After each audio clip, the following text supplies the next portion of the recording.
యాకోబు భక్తుడి గురించి సంఘము ఇచ్చినటువంటి సాక్ష్యం ఏంటంటే, ఆయన వంటె మోకాళ్ళ వంటి మోకాళ్ళు కలిగిన దైవజనుడట. వంటె మోకాళ్ళు లాంటి మోకాళ్ళు కలిగినటువంటి దైవజనుడు.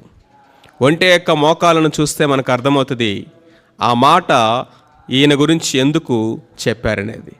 ఆయన మోకాళ్ళ మీద ప్రార్థన చేసి చేసి చేసి చేసి ఆయన మోకాళ్ళు వంటె మోకాళ్ళలాగా అట్లా అయిపోయినాయట. అలాంటి దైవజనుడు ఈ యొక్క యాకోబు.